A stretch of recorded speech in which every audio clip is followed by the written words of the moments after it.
let's go into our game of the weekend, which is the game tonight. It's the Hollywood Derby between Wrexham and Birmingham City at the Racecourse Grounds. But even though it is the Hollywood Derby, we need a better name for it than that, Justin. So please, in your infinite wisdom, tell us, what derby is this? Ryan, it's the Ben Sheaf Derby. Hear me out. Hear me out. Before you kick off, hear me out. For me, this is as close as we got to I could find any relation between the two clubs. Ben Sheaf was, of course, a home player at St Andrews as a Coventry City player, and that's as close as we got. Flipping egg. I was wondering what on earth you were talking about there. I mean, you're right. We are a bit thin on the ground in terms of options, aren't we? Because there's been a fair few divisions between these two over the years. I think a pretty obvious one was the Ben Foster Derby.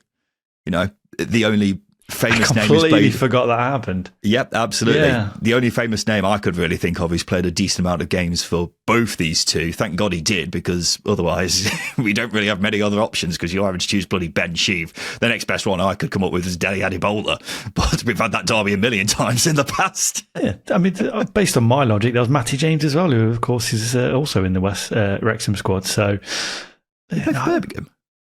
No, but he also played at St Andrews as a Coventry player. For God's sake, man. We're not scraping the ground that badly, Jesus Christ. But look at this. What a rivalry which has developed here, Justin. Two clubs who probably didn't take much notice of each other 5 years ago, but have become enemies over time because of money, success, and America. It's just capitalism, isn't it? That's what's brought these two clubs together.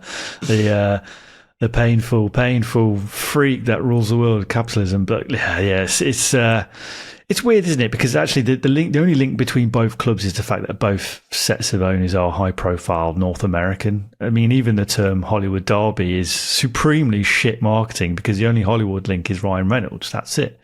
There's I guess the US investor derby sounds shit, and the documentary series derby also sounds shit. So let's coin it the Hollywood Derby and create a very tenuous marketing ploy to get this game on TV. Yeah, I mean, I'm just checking. Did Tom Brady feature in any films? He must have been in a film at some point. He's Tom flipping Brady, so I'm going to put that down as one. He was in Ted 2. There you go. That's told you, hasn't it, Justin? Well, I've not seen Ted 2, so I couldn't tell you. Pass me by. I doubt it was any better than Ted 1. But yeah, it's remarkable, really, how you have these two separate beasts who just so happen to have rocked up at the same time, because they're two of the most well-backed clubs to ever come up from League One, both with a huge amount of ambition. I'm not sure if we'll ever see two entities like this for the same time, at the same time, because it's not like we have any other clubs below the Championship with the ambition that these two have got. Yet they just so happen to have come around at the same time. It is a bit strange how it's all come about, but you know, that's before all the celebrity that comes around with this game, Justin. Your Ryan Reynoldses, your Tom Brady's, you had bloody David Beckham who was at this fixture last season, and I imagine there'll probably be some famous faces at this one tonight. Still haven't had our invite come through yet though, Justin. Leaving it very late, aren't they? But ultimately, this is a game which brings about a lot of attention from overseas, and people will turn their noses up at it, but I think that can only be a good thing for the Championship. It's definitely a good thing. I think even if you dislike the entire element that is this Hollywood Derby, this documentary series derby, even if you dislike that as a concept, the more overseas attention the Championship gets, it's better for it. The reason why, it opens doors up for new broadcasting opportunities. For example, we've already seen that with CBS taking over the US broadcasting rights, and more eyes equals more commercial opportunities. In addition to that, there's potential new investors that come in who see projects like Wrexham and Birmingham and thinking, yeah, we can have a bit of that. As a fan, it makes me cringe, but 10,000% I'd be silly if I didn't sit here seeing it as positive. Yeah, people will be cynical about it, but I think it's much more fun just throwing yourselves into it and just getting caught up in all the magic, in quotation marks, that comes along with it. Because it's still a fascinating game for all the reasons mentioned previously. And you're right, it's getting eyes on the league. Has there ever been a Championship game with this much interest from abroad before? Has there ever been this much interest from abroad in a game which is in the second tier of another country? It's remarkable, really, that the Championship is getting this pulling power, and it means more interest in the league. That can only be a good thing for all the teams in it, not just these ones or any other team owned by A-list celebrities. So I'm all for the circus when it comes along. And look, this fixture is such a big deal in America that could it be played abroad at some point? Because Birmingham chairman Tom Wagner thinks it could. This week, he said, we have 2 US-owned clubs in the Championship and our matches did very well in the US when broadcast. I think we are only scratching the surface of what we can do internationally, and that's very exciting. But he admitted there's a fine line between doing that and not upsetting local supporters. What do you think to that, Justin? I mean, there are more US-owned clubs in the Championship. I think he was specifically talking about these two, you pedantic man. And I'm nitpicking because he's excluding the rest of us, Ryan. It probably could be played abroad. Doesn't mean it should. I understand that he said he doesn't want to piss off local fans, but actually, I think there's more to it than that. I think the Premier League and elite clubs has battered us into a position to think this is probably acceptable when actually I don't think it is. I don't think any local team, whether it's from the UK, Spain, France, should be taking their football to a different country to essentially market themselves. That's all it is. For me, as well, the EFL and the Championship specifically represents the last element, I think, of purity within English football. And I don't think we should lose that. And I think we will if we start putting the game into a different, hosting games in a different country, hosting home games in different countries. I just don't think the juice is worth the squeeze in that sense. Yeah, I completely agree. It would be crossing the line for me. I'm all for the glitz and the glamour of this game, but competitive games being played abroad in all forms I would be against. Friendly games, yeah, crack on. But competitive games, no, for so many different reasons, which we simply don't have time to dive into right here. But this game's coming at a very interesting time, isn't it, with Chris Davies coming under a bit of pressure at Birmingham after recent results. Just 4 points from their last 5 games. This feels like it could be quite a big game for him, Justin. I think it's a big game anyway. It's the Hollywood Derby, right, for goodness sake. But I think in terms of the narrative surrounding his job, he does need wins. He definitely does. I don't think it's to save his job, though. I think if he wants to generate momentum, then getting wins and points on the board is really important. But actually, building on the performances, for me, is just as vital at this stage for Birmingham, because they haven't quite functioned in the way that they need to, I think, to be a sustained, successful side at this level this season. They've not been creating enough. They've not been turning that possession into chances. Intensity has not been consistent enough in games either. You're getting caught with loopy balls overhead. It's some rookie stuff that, a squad that's been expensively assembled shouldn't really be falling foul of. So I think performances right now are very important, just so we can see that maybe the evidence is there in front of us that they are going to build on I wouldn't say positive performance we've had so far, but we've only seen bright sparks. We've not seen a consistent glim of light, if you like. Yeah, I'll make it clear. I don't think he should be sacked because we're just 8 games in. He did marvellously well last season and he's still working with a lot of new players who he's trying to gel into the squad. But if they were to lose here in a game which Birmingham's owners obviously see as an important one, I watched the bloody Birmingham documentary in the summer and they spent about a whole episode talking about this game. I'm not sure I'd be relaxing if I were Chris Davies over the international break if he were to lose this one. As I say, it would be incredibly harsh to dismiss him. But as we were saying yesterday, these owners have sacked managers for a lot less and are desperate to get to the Premier League as soon as. So if they get the sense things should be better, it wouldn't surprise me if he does go, which wouldn't sit right with me because being a promotion contender after just getting promoted from League One is an incredibly hard thing to do. Wrexham are finding that out as well. And I know everything we're saying here is completely hypothetical for now. It may be completely pointless, even if Birmingham do lose this.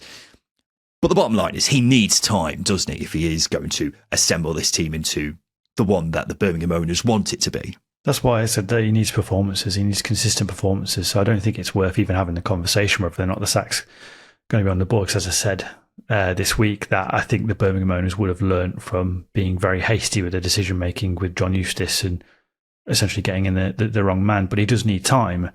8 games at championship level is not enough. He's building a championship ready squad.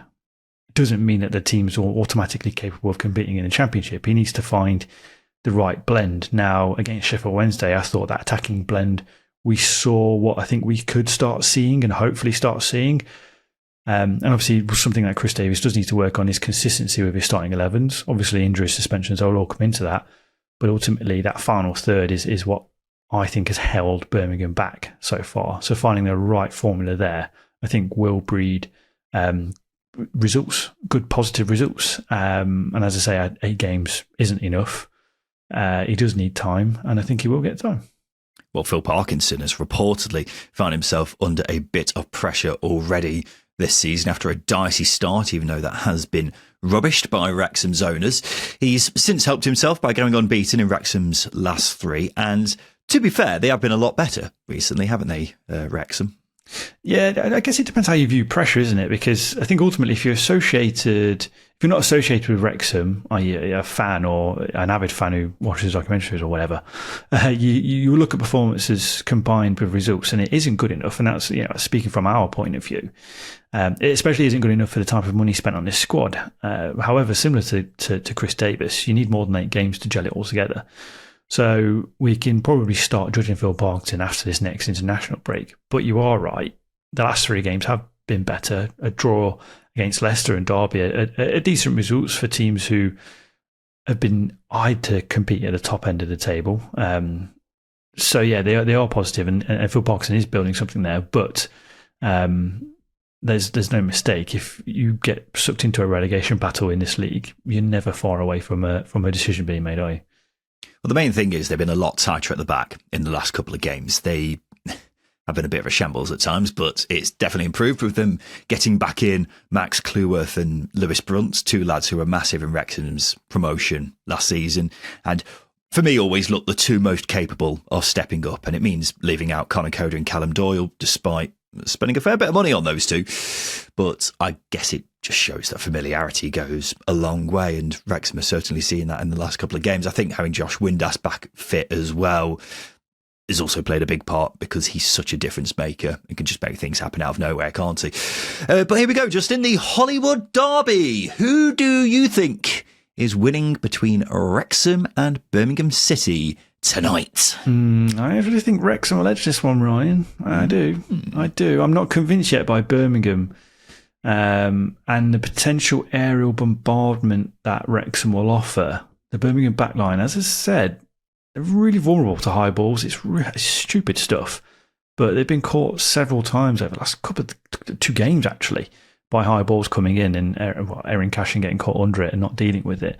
If Phil Neumann comes in, I might be a little bit more convinced. If Cashin starts or Robertson starts, I do worry a little bit. So yeah, I'm measuring with Wrexham on this one.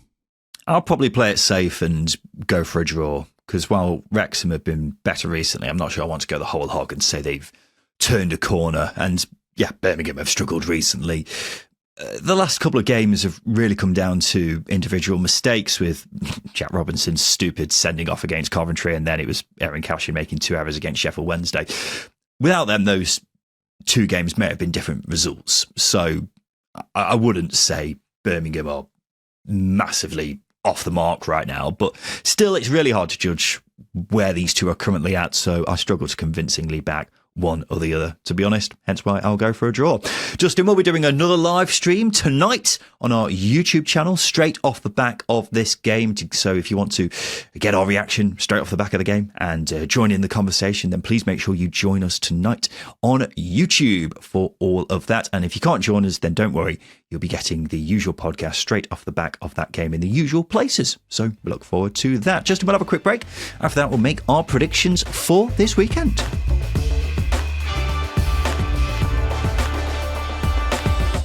Welcome back to the Second Tier podcast. Just before we make some predictions, a reminder that we've been nominated for Best Football League Podcast at the Football Content Awards, and we need your help to win. So if you could take just 5 seconds of your time to vote for us using the link in the description, it would be greatly appreciated. So thank you very much for that. So we've spoken about our game of the weekend, which means it must be time for this.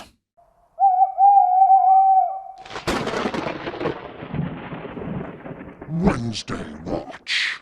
It absolutely is. Sheffield Wednesday in action again this weekend at home to Coventry City at Saturday lunchtime. It's their first home game since the latest round of wages weren't paid on time. So I'd expect a ferocious atmosphere at this one with the usual protests happening, while Wednesday are expected to get a points deduction for their multiple failures to pay wages on time. The Daily Mail says the EFL will seek to apply the rules, but is wary of the club's situation with regards to finding a buyer.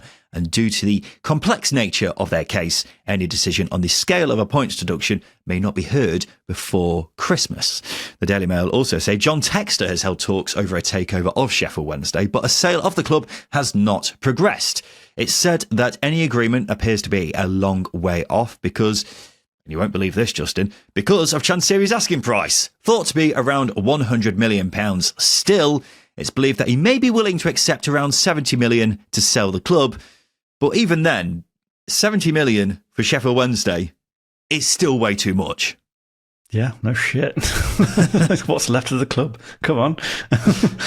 What I find funny about this is I was listening to TalkSport on Thursday, and Jim White said he had a word with Chansiri, only for Chansiri to direct into the club for comment. And it's like, mate, like, you're the person who is in charge. The club is literally on its knees and answering to you. Yeah. I feel like the people at the club would love to get some answers and comment on things, but they have no idea what's going on either. The club will be like, "Oh, you got through to him? Shit, great." But honestly, it's a shambles. And again, going from £100 million to £70 million, Chansiri is clearly trying to maximise what he put into the club. But you just got to swallow your pride and accept that it was a bad investment. You made some bad decisions, and that's it. That's it. Otherwise, you're going to get £0 for it because there'll be nothing left to sell, and that's the bottom line, unfortunately. Yeah, when the football regulator comes in, that may very well be the case because the regulator will have the power to take Sheffield Wednesday out of Chansiri's hands, and then he definitely won't be getting 70 million in that case, will he? But yeah.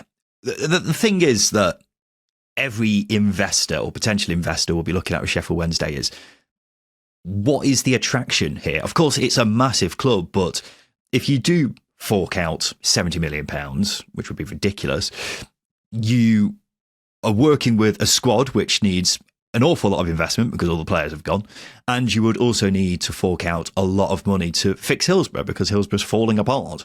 So before you even start getting into building a squad that can get back into the Championship, assuming they get relegated this season, and then go again towards the Premier League, you'll be about 150 million quid down. So that's why it just makes absolutely no sense.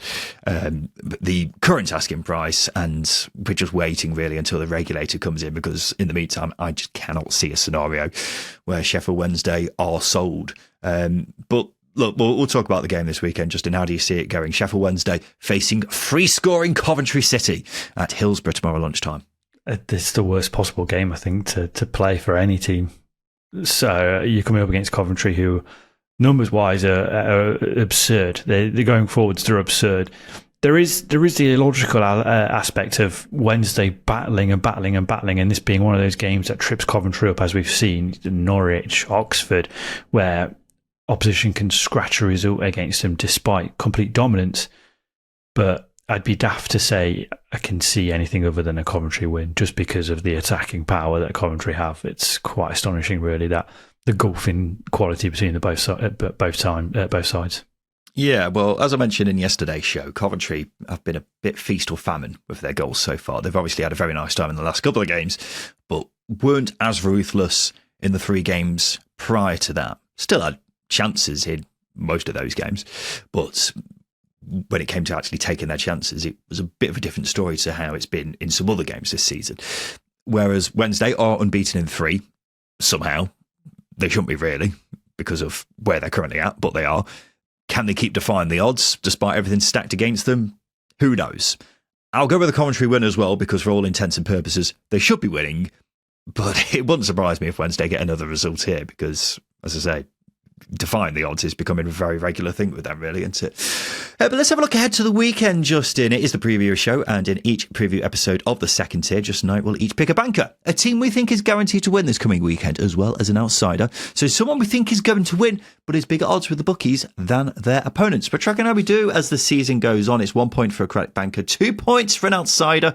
Whoever loses has to do a forfeit, which is to become a Frank Lampard superfan for the day. The current scores look like this. It's 8-5 to me. Justin Peach is in a drought, ladies and gentlemen. He's not got a correct pick for 2 weeks. Is that going to change this weekend, Peachy? You're going to be correct pick for 2 weeks. Shut up, Ryan. All right?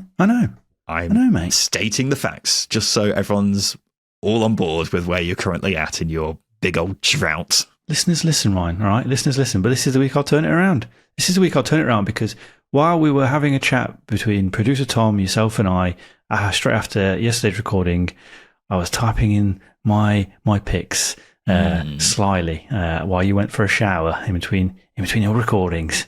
So I'm confident this week. Interesting. All right, then. Let's hear what you got, big boy. What's your banker for this weekend in the Championship? I've gone with Ipswich Town to beat Norwich City in the East Anglian derby at Portman Road on Sunday lunchtime. Midday kickoff, Sunday. This is the big one. Weirdly, if this was at Carrow Road, I'd be even more confident of an Ipswich win, but it isn't, and I'm still confident. Strangely, away from home, Norwich are unbeaten. They found a way to get results. Picked up a couple of draws despite being hammered against Coventry. They've beat Portsmouth and Blackburn, but they've not yet come across real, well, apart from Coventry, real big boy of the division. Drew to Stoke, of course, who are flying high. But with Ipswich, we are waiting for them to really click into gear. And what it seems to be at the moment with Ipswich, the sequence of performances we're getting okay, good, okay, good, okay, good. They had an okay performance against Bristol City in midweek. I'm expecting a good one here, especially at Portman Road on a Sunday. Ooh. Yeah, what a big game this is, isn't it? Because as far as derbies go, it's huge anyway. I always say it. But outside of East Anglia, you have people who say, oh, Norwich and Ipswich, they're miles apart. How's that a derby? But it's not. The thing I'll always say to that, Justin, is it's not really Ipswich v Norwich. It's more like Norfolk v Suffolk. It's a rivalry between two counties that's been going on ever since they were both bloody formed. And it's a huge occasion when these two clubs face off, and it's only got bigger and bigger because of this ridiculous unbeaten run that Norwich have over Ipswich, which may make you sweat a little bit when it comes to your prediction for this weekend, Justin, because it's 16 years since Ipswich beat Norwich. How has it been so long?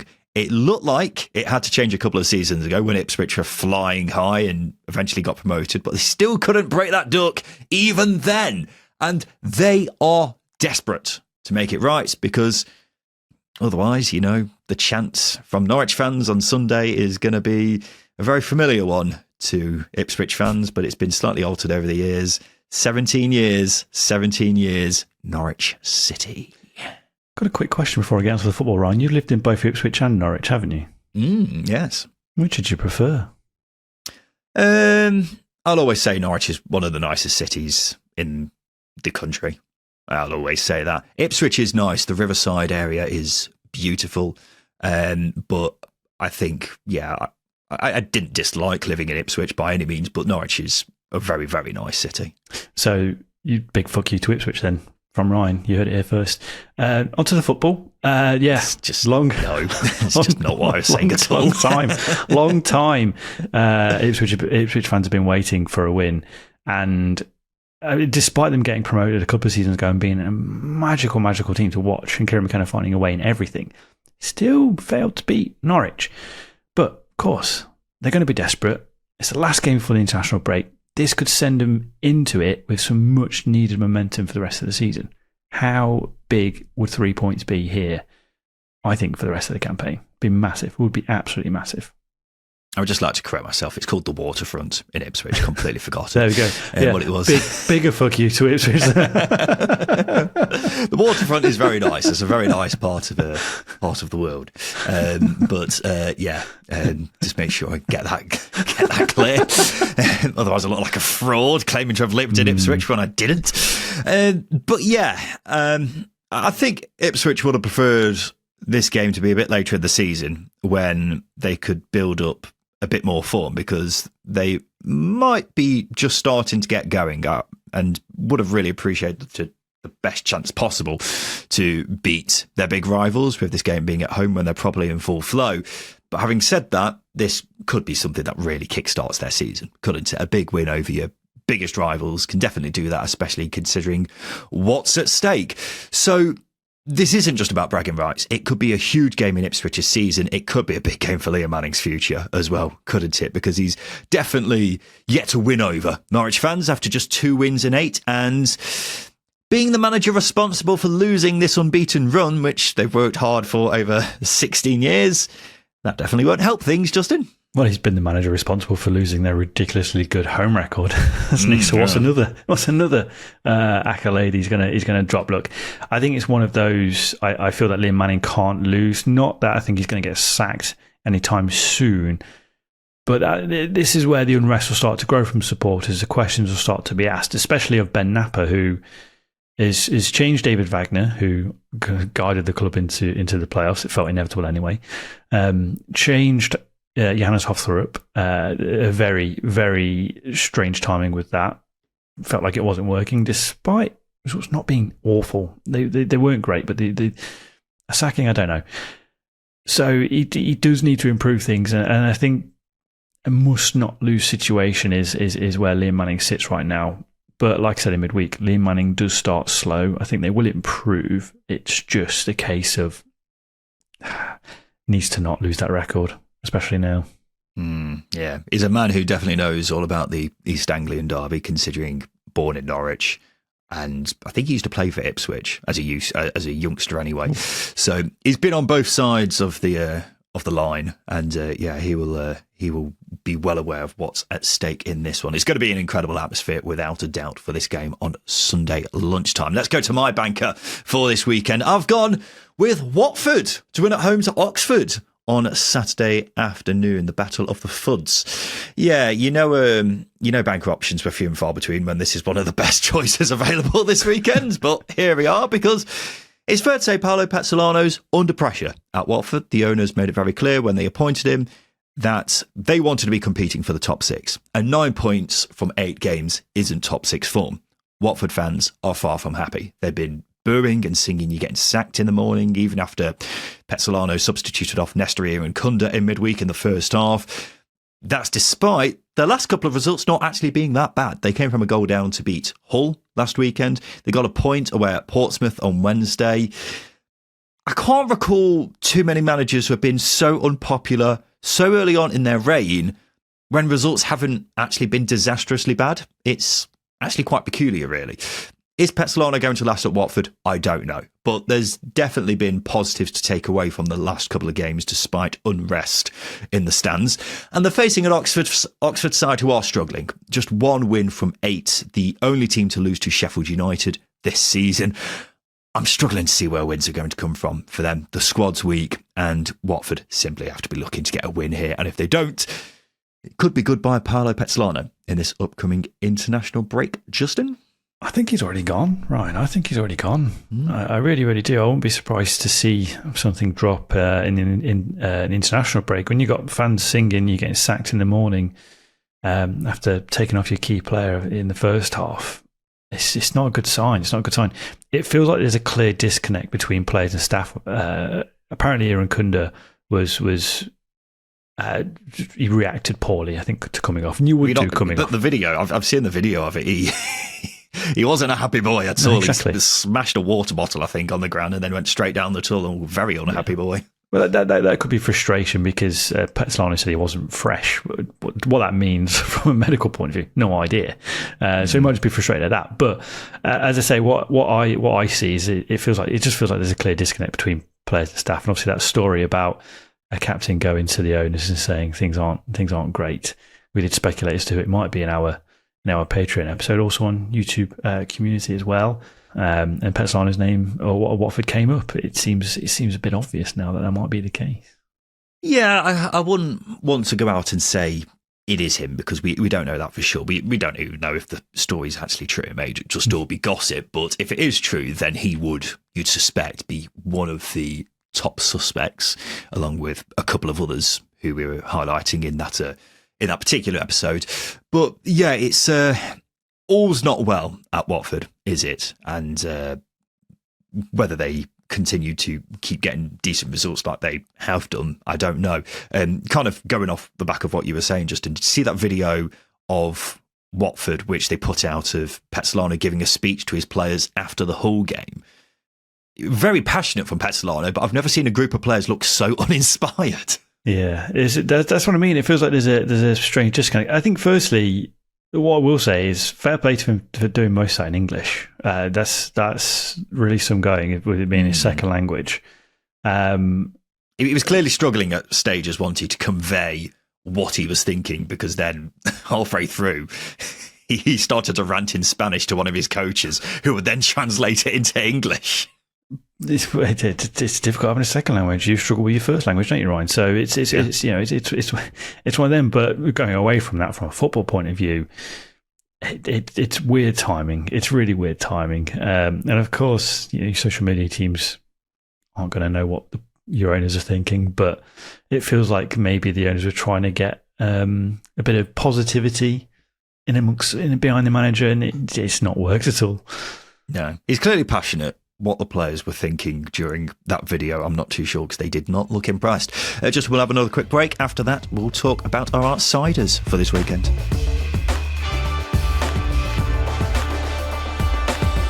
Welcome back to the Second Tier podcast. We've just revealed our bankers for this huge weekend across the Championship. It's now time for our outsiders. So, Justin, kick us off. What is your outsider for this weekend?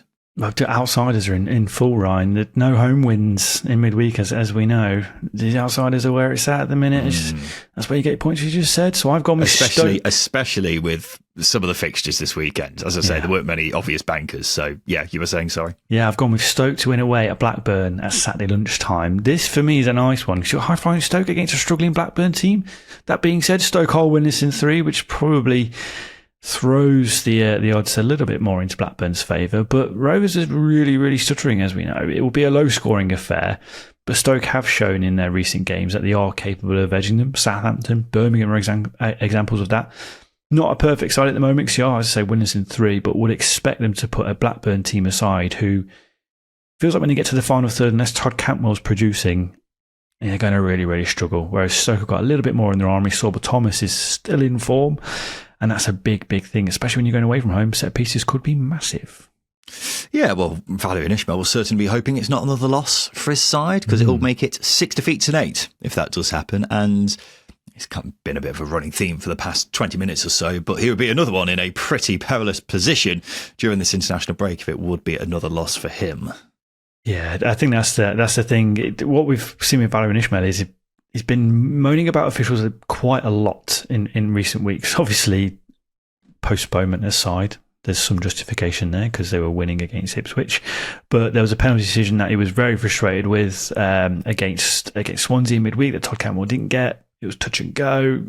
Not for me. We did mention that in our midweek episode. But I always feel like if a manager's starting to point the finger a little bit at officials when your performances aren't exactly spectacular, then it speaks of a little bit of pressure growing. So a little bit of deflection as well. So with that, Ismaël does need a win, but this is a horrible game to play because Stoke not conceding many chances at the moment. No, they're definitely not. And it is easy to forget because they ended last season pretty well. Ismaël nearly lost his job after 5 games at Blackburn because he started so terribly. And apart from that one run of good form at the end of last season, he hasn't had too much success either side of it. So I feel sorry for him because he's having to be the face of an operation which is questionable at the best of times. So it would be difficult to pin everything on him. But yeah, well, I guess we'll talk more about that in Sunday's episode, depending on what the result is. I like this post on X the other day, Justin, after Stoke's draw with Middlesbrough in midweek. The official Stoke account said the Potters were unrelenting in their endeavours for a second half winner, but an enthralling contest ends with a point apiece. And someone responded by saying, "Just say it's a draw, you pretentious wankers," which did make me laugh. Let's go to my outsider for this weekend. It's Millwall to win at home to West Brom on Saturday afternoon. I nearly said away then, because for all those raised eyebrows across Britain right now and the rest of the world, yes, I was also surprised that Millwall were the outsiders at home for this one. It's quite a rare thing unless they're facing someone really strong. But the reason being, Millwall have had a stinking start at the Den this season. 3 losses in 4 in the league, just 1 goal scored, 9 conceded. That includes that 4-0 loss to Coventry on Wednesday. So I'm not sure what's going on. What I will say, though, is surely it can't continue for long. The Den has so often been a strength for Millwall that results can't stay this bad. They're a good side who many have been tipping for the top 6 this season, including us. If they're outsiders for this game at home, that would imply the bookies think West Brom are a much stronger side than them, which I don't think is the case. West Brom are very good, don't get me wrong. Defensively, they're solid. They've got some brilliant attacking talent like Isaac Price and Mikey Johnston, but much stronger than Millwall? I don't think so. They have just won 1 in 5 prior to that 1-0 victory away at Norwich in midweek. Their goalkeeper, Josh Griffiths, very much the man of the match in that game. So they're not exactly flying themselves right now. I think these two are pretty evenly matched, and so I'll definitely take a Millwall win with home advantage as an outsider. Logically, yes, it's a good pick, but it is bold. It's Alex Neil bold, Ryan. It's that sort of. That's bold. Quite bold. I'm not sure it's that bold, but it is quite bold. I think it is, especially we've got Millwall here. They're coming up against the West Brom team. I know you say there's not too much difference between them, but West Brom don't have as many injuries as Millwall do. Millwall are really, really struggling with players in the right positions for starters and having a little bit of depth, whereas West Brom, Josh Madger's back, scored against Norwich in midweek, which is massive. And West Brom don't give many chances away. You look at Millwall's home record, obviously, as you say, they've won just 1 all season against Watford last week, it was a bit of a nothing game, really. They conceded 9, obviously fought to Coventry in midweek, a bit of a stat padding one, but only scored 1. And that was that free kick that Negley scored against Watford. So there are a lot of problems. I think they will improve eventually, but look, an outsider pick as a home team is a good one. But like I said, this is Alex Neil bold, because West Brom, I think, are probably better than you maybe give them credit for. Millwall have had some brilliant news this week despite their midweek results, because Mihajlo Ivanovic has signed a new long-term contract. As always, Millwall are the most secretive club in the Championship, so they haven't revealed how long that contract is, but it is believed to be a long-term one. The Director of Football, Steve Gallen, said, "It's something we've been talking to Mihajlo's representatives about all summer. We were both consistent. We didn't want Mihajlo to go, and he didn't want to leave. We had a lot of inquiries and offers for Mihajlo over the summer, but we didn't accept them." Big news for the Wall, Justin. Yeah, it is big news, but just a bit of a point on them not revealing the length of the contract. Doesn't matter. Agents will know. Agents will speak. Just let us all know. Because Jake Cooper's contract ran out 3 years ago. He's still playing for him. Come on, give us the information. But it's really positive. It's really positive. I think Josh Coburn, he's coming into a little bit of form, which is important. And getting Ivanovic back changes the how that front line operates massively. Absolutely, it really, really does. So getting him on a new contract, a long-term contract, is huge. Not only that, but you also maximise his value, because if he's going to have the season we all think he's going to have, he's going to be worth £50 million. Yeah, Coburn did miss the game in midweek against Coventry. I'm not sure if he's going to be back for this one, but with Ivanovic, he looked pretty touch and go whether he would be staying or not, and he's not carried on that form from the end of last season so far. Still yet to find the back of net. Maybe that was down to the speculation over his future. I don't know, but now it's settled.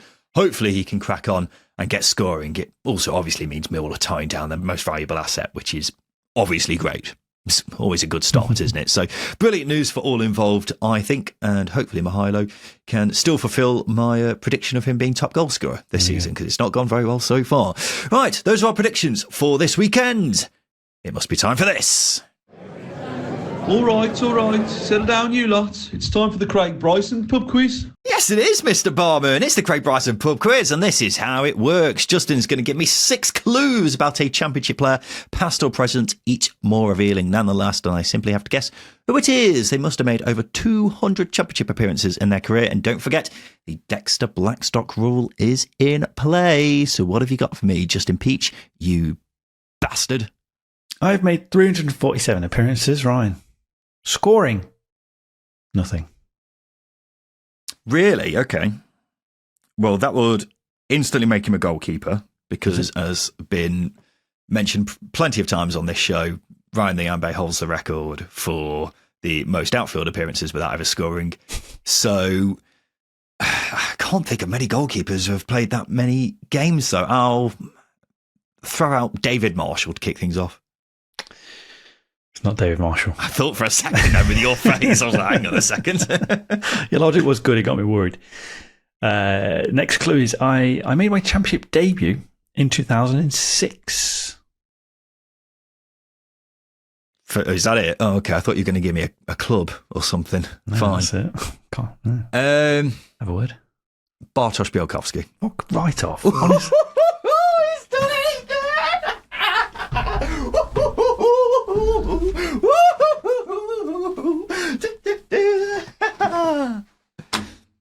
You really cocked yourself up there by going with a goalkeeper who's played that many games, because it's something we talk about every single week, Justin. So I instantly knew it was a goalkeeper.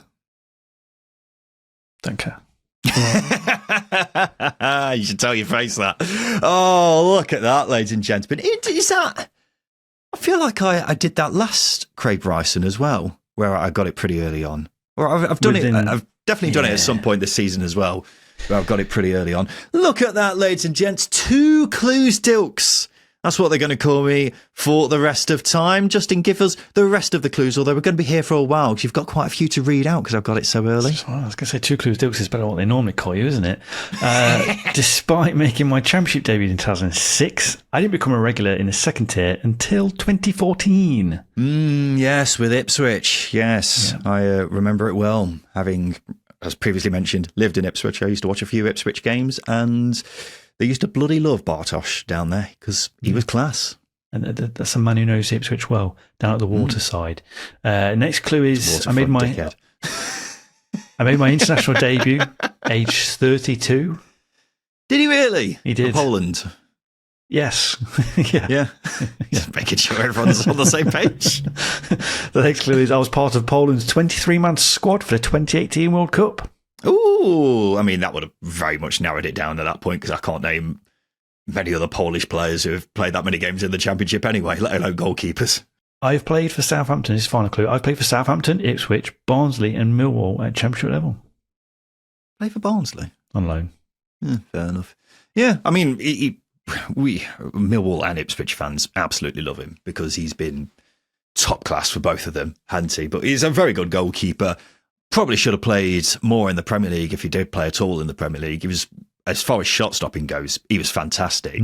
It's just he wasn't the best with the ball at his feet, I don't think. But what an absolute legend he is, though. Always good to hear him mentioned, and he had very spiky hair. So Bartosz Białkowski, the answer to this week's Craig Bryson pub quiz here on the Second Tier Preview Show. And this has been the Second Tier Podcast. We'll be back again tonight with our reaction straight off the back of the Hollywood Derby. So make sure you join us on YouTube for that game straight after the full-time whistle for our reaction. And you can get involved in the conversation as well by joining the YouTube comments and joining our live stream. As I said earlier, if you can't join us, don't worry. It'll be in the usual podcast places, whatever the case. Also, if you haven't voted for us yet in the Football Content Awards, then please take some time to do so. It'd be greatly appreciated. You can find a link in the description of this podcast episode. So this has been the Second Tier Podcast. We'll be back again tonight off the back of the Hollywood Derby. I've been Ryan Dilks. I've been Justin Peach. And a big thank you for listening.